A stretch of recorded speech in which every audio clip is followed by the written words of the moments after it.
देहरादून से भारी बारिश की खबर सामने आई है और बारिश की वजह से कई जगह जल भराव की स्थिति बन गई है। तो देहरादून में भारी बारिश हो रही है और बारिश की वजह से कई जगहों पर जल भराव की स्थिति देखने को मिल रही है। तो देखिए, प्रदेश में बारिश का कहर और मौसम की मार दोनों ही देखने को मिल रही है। देहरादून से खबर आपको हम बता रहे हैं, जहां पर लगातार बारिश हो रही है और ये बारिश की तस्वीरें आपकी टीवी स्क्रीन पर आप देख सकते हैं, जो देहरादून से सामने आई है। बारिश की वजह से कई जगहों पर पानी भर गया है, जल भराव की स्थिति देखने को मिल रही है।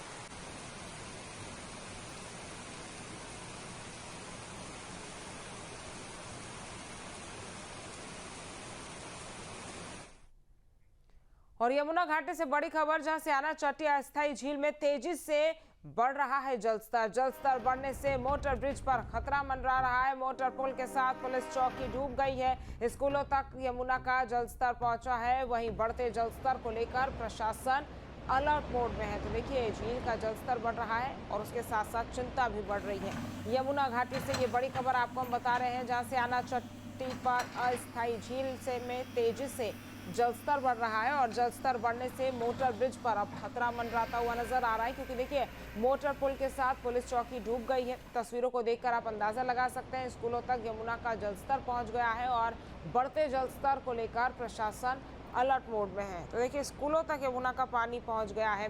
सियाना चट्टी में जो अस्थायी झील है उसमें तेजी से जलस्तर बढ़ रहा है।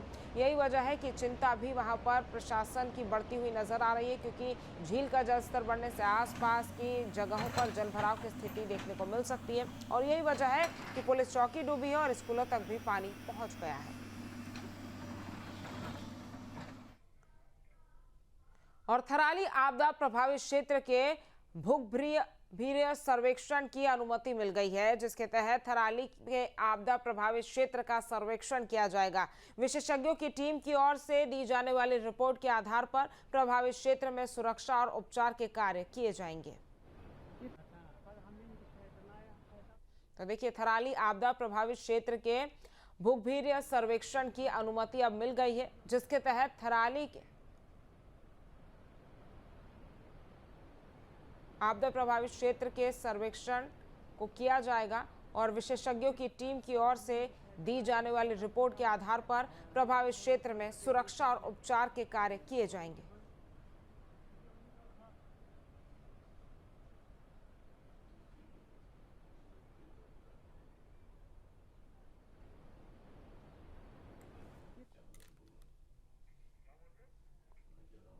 और चलिए, अब खबरों में आगे बढ़ेंगे। अल्मोड़ा में आफत की बारिश बंद होने का नाम नहीं ले रही है। लगातार हो रही बारिश ने लोगों की परेशानियां बढ़ा दी है।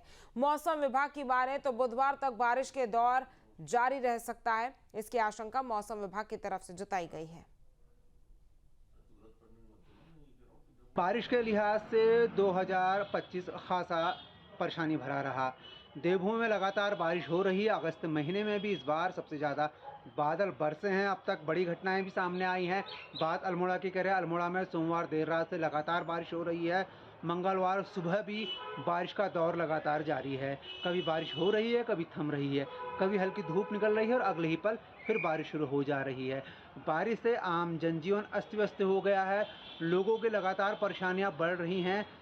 प्रशासन ने भी संवेदनशील स्थानों के आसपास अपनी ओर से पुख्ता इंतजाम किए हुए हैं। जो भी संवेदनशील जोन है उसके आसपास जेसीबी मशीनें तैनात की हुई हैं। लेकिन बारिश का ये दौर फिलहाल कब तक जारी रहेगा, इस बारे में कोई भी कुछ कहने के पुख्ता तौर पर तैयार नहीं है। हालांकि मौसम विभाग ने अल्मोड़ा में अगले 1-2 दिन में बारिश की संभावनाएं जताई हैं। न्यूज स्टेट के लिए अल्मोड़ा से दिग्विजय सिंह बिस्ट। और देखिए, थराली में बादल फाड़ आफत ने परेशानी बढ़ा दी है। आफत के बाद डीएम संदीप तिवारी और पुलिस अधीक्षक सर्वेश पवार ने थराली का निरीक्षण किया। इस दौरान राडी बगड़ और कोटदीप हॉस्पिटल मोहल्ले का जायजा लिया गया। पहाड़ों में दरार आने तथा चट्टानों के अटैक होने पर डीएम ने चिंता व्यक्त की। साथ ही इसके निस्तारण के लिए विभागों को निर्देश भी दिए गए।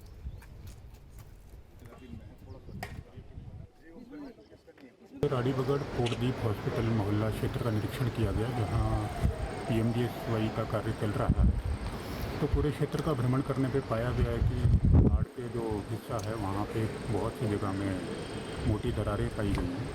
तो हॉस्पिटल मोहल्ले के जो भवन खतरे की जद में थे उनको कल ही खाली करा दिया गया था। और चूँकि इसमें एक टेक्निकल ओपिनियन की हमें आवश्यकता है, तो अभी सिंचाई विभाग, जियोलॉजिस्ट और जो कार्यदायी संस्थाएँ हैं इनको हम निर्देशित कर रहे हैं कि वो यहाँ का निरीक्षण करें और शासन स्तर पर रिक्वेस्ट की जाएगी कि किसी अच्छे बड़े संस्थान को, IIT रुड़की अथवा वाडिया को यहाँ भेजा जाए ताकि वास्तविक स्थिति का सही आंकलन हो। और थराली आपदा प्रभावितों की मदद के लिए श्री गुरुराम राय मिशन ने हाथ बढ़ाया है। श्री गुरुराम राय मिशन ने मदद के लिए राहत सामग्री भेजी है, जिनमें टेंट, लाइट, गैस चूल्हा, सिलेंडर, चावल समेत अन्य खाद्य सामग्री शामिल है। इस मौके पर थराली विधायक भूपाल राम टमटा और राज्य मंत्री बलबीर हुनियाल भी मौजूद रहे। निश्चित रूप से सबसे पहले तो मैं सर्वेरी महंत जी का हृदय से धन्यवाद करना चाहता हूँ कि मैंने जैसे यहाँ की इस आपदा के संबंध में उनको जानकारी दी, तो निश्चित रूप से उनका एक अलग इस प्रकार की आपदाओं में, यहाँ के कामों में, सार्वजनिक इसमें बहुत बड़ा योगदान रहता है हमेशा। और इसी विश्वास, इसी उम्मीद से मैंने भी उनसे एक अनुरोध किया था कि यहाँ पर कुछ ऐसी तात्कालिक राहत के लिए आप लोग अगर व्यवस्था करते हैं, मैं तो धन्यवाद करना चाहता हूँ। जिस प्रकार के बहुत अच्छी गुणवत्ता के यहाँ पर टेंट भिजवाए गए हैं, लाइट भिजवाई गई है और खाद्यान्न सामग्री का पूरा चीज़ यहाँ पर। हमारे माननीय महंत जी पहाड़ से हैं और पहाड़ का दुख दर्द समझते हैं, और जैसे ही धराली और थराली में आपदा आई तो मिशन ने बहुत जल्दी अपने जो यहाँ जो आपदा प्रभावित लोग हैं उनके लिए राहत सामग्री भेजी है। मैं गुरुराम राय मिशन और आपके विश्वविद्यालय का बहुत बहुत धन्यवाद ज्ञापित करता हूँ, क्योंकि यहाँ पर आपदा सामग्री पहुँचाना भी बड़ा मुश्किल था और सरकार ने अभी बहुत जल्दी हमारे यहाँ कनेक्टिविटी शुरू हो गई है, बिजली पानी सब ठीक हो गई है। मैं मिशन का आप सब लोगों का बहुत बहुत धन्यवाद करता हूँ। और पूर्व मुख्यमंत्री हरीश रावत उत्तरकाशी दौरे पर हैं, जहां पर उन्होंने आपदा पीड़ित से मुलाकात की। इस दौरान रावत ने कहा कि इस घड़ी में कांग्रेस आपदा पीड़ितों और सरकार के साथ है। सरकार को जल्द से जल्द आपदा पीड़ितों को दोबारा बसाने के लिए मुआवजा देना चाहिए। उत्तराखंड में आपदाओं का दौर है, वो चाहे धराली हो, थराली हो, चमोली, पिथौरागढ़, बहुत सारे ज़िले ऐसे हैं जहां पर आपदा आई है और इसमें राजनीति भी हो रही है और राजनीतिक लोगों का जाना वहां पे लाजमी भी, क्योंकि जनता वहां पूछती है कि आपने 5 साल तक क्या किया और आगे जो उनके नेता हैं उनसे यही सवाल होता है कि अब जनता के लिए क्या प्लान है। हमारे साथ आज राजनीतिक प्रोदा हरीश रावत जी हैं, उनसे पूछेंगे वो उत्तरकाशी आए हैं और उत्तरकाशी ज़िले में जो आपदा आई है उसको लेकर क्या प्लान है और सरकार से उनकी क्या मांगे। सर, पहले तो आपका स्वागत है। जो उत्तरकाशी आप आए हैं, आपदा और कई चीज़ें यहाँ पे हुई है, क्या कहना है आपका? स्थिति बहुत गंभीर है और आज आपदा को लगभग 24 दिन कितना 21 से 24 दिन, लेकिन अब भी मार्ग लगातार खुला हुआ नहीं और जहाँ शव दबे हैं वहाँ पर बड़ी मशीनें चाहिए ताकि बड़ा मलबा है उसको हटाया जा सके और हमारी प्रायोरिटी ये होनी चाहिए कि ज़्यादा से ज़्यादा सबको, आप तो सभी मृत मान, क्योंकि इतने दिन तो कोई चमत्कार ही किसी को जिंदा रख सकता है। आप जो है वो मृत है और उन मृतकों के ज़्यादा से ज़्यादा शव निकाल करके उनकी अंत्येष्टि की जा सके ताकि उनके परिवारजनों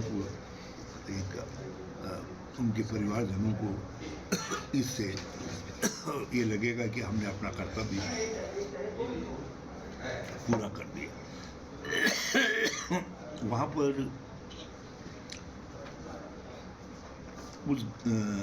हमको ये देखना बहुत आवश्यक है कि हम उस गांव को जो आपदा पीड़ित है उस गांव को किस तरीके से पुनर्वासित कर सकते। जहां भक्ति है हर शब्द में, कथाओं में छुपे हैं दिव्य रहस्य और ज्योतिष देता है जीवन को दिशा। धर्म से जुड़ी हर बातों को जानने के लिए हमारे चैनल स्तुति को सब्सक्राइब करें। चैनल पर जाने के लिए इस लिंक पर क्लिक करें।